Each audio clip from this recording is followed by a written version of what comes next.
Do we have an injury update from Travis Kelce? Things are looking up. I feel a lot better than I did last week. Felt like an absolute asshole not being able to play in that first game. Why? It just felt like, a non-contact injury. I feel like it was the karma from this show, to be honest, making fun of Kevin Hart and Kylie for being too old and trying to do things that they shouldn't be doing because they're old. I didn't even think about that. I felt the karma from it, not going to lie. So never making fun of anybody, So you think because we made fun of Kevin Hart and Kylie. I was literally running a route and put my foot in the ground and hyperextended my knee. So we're back to blaming Kylie. Yeah, nope. It's Kylie's fault. Kylie, it's her fault for me not having jeans at my premiere. And Kylie, your fault for Travis not planting properly and messing his knee up. Yeah, for being too old and planting improperly. Thinking I still got it. You're such an idiot. No, seriously, though, it was, I did feel like an asshole for not being able to be out there week one. I mean, I know you got to be very fortunate to play this game. I take a lot of this to heart, being able to be out there every single week. Kind of, you're talking about the toughness rating on Madden.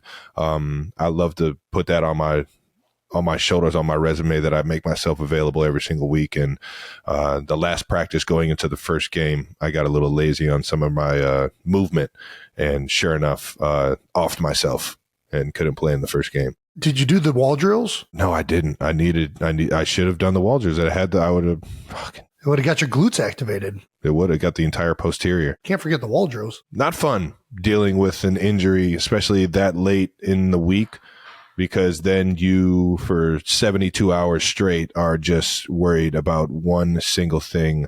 Everybody's asking you about it. Everybody's in your ear about it. Everybody's just trying to figure out, what's the best scenario. It's not like the organization was banking on me being back, but everybody in the organization is asking me how I'm doing so that, we can go out there with the right game plan, the right mentality. It's just not fun. Just not a lot of sleep, and a lot of focus on a knee that wasn't getting better fast enough. So a lot better than last week. And it doesn't help when your brother is on national television telling everybody that what are you talking about? You're going to play. I didn't. Was I talking out loud? Was I talking out loud? I didn't know I did that. I will say this, though. Everybody that heard you say that, both the medical team here in Kansas City, I can only imagine what Rick Burkholder's and all the players that heard you tell that story about how you hyperextended your knee. Trying to kick a piece of firewood in half. Man, that's some good shit. God, you're a Kelce if I've ever fucking known one. I thought it was funny. And you called me a bitch, but it's whatever. No, I did not. Okay. We can put the toughness thing to rest. It's the first game you've missed since 2013. How many, I don't think that anybody in the world is questioning anything with Travis Kelce right now. Who was more accurate, me or Jay Glazer, though? Yeah, Jay Glazer came out talking about 45 cc's. How does everybody have so much information on your knees? I don't know, man. We got somebody leaking information. We got somebody leaking information. Well, you leaked the information to me. Yeah.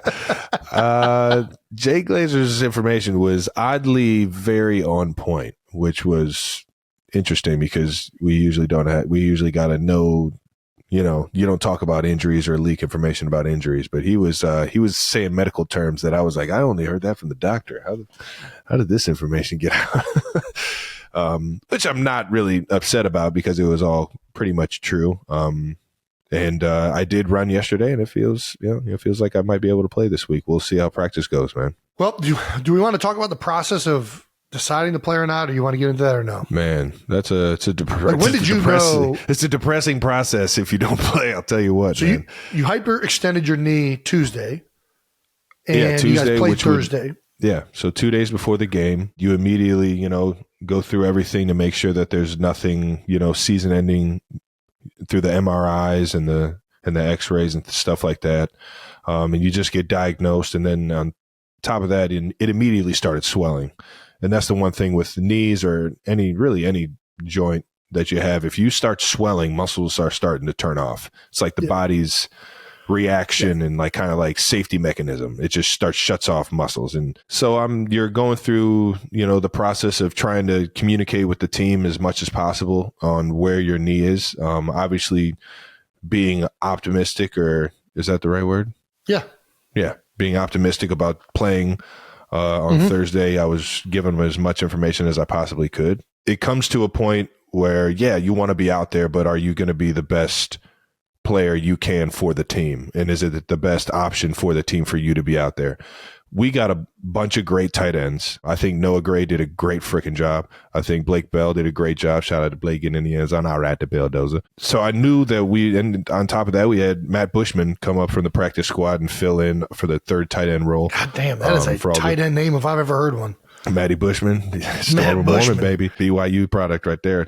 Shout out to the Cougs. There ain't nothing else that guy's playing. I mean, maybe he could be an offensive tackle, but that's a tight end name. You're right. Everything kind of going forward, it just couldn't get the swelling down, which, like we were mentioning right there, just the that shuts off muscles, and that's where you really start to put yourself in even more of a risky position to go out there and maybe hurt it worse or injure yourself worse because the muscles aren't firing, things like that. They're swelling in there, so it's a little bit easier for the knee to move around. It just I think I'm getting into it too much, but at the end of the day, you go through basically 72 hours of waking up, icing it, treatment, working out, trying to get muscles firing to, just doing that over and over and over again, all while trying to communicate to the team who's looking at you like, can you go? Can you not go? And it's not a fun process to be in, but obviously you have to be as truthful and as honest as you possibly can.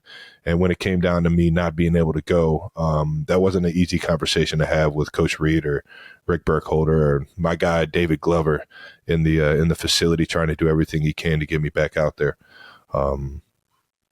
It was just not a fun time, but we're at where we are now, and hopefully that all is behind us, man. I'm hoping you're back out there this week. Yeah, like everybody is.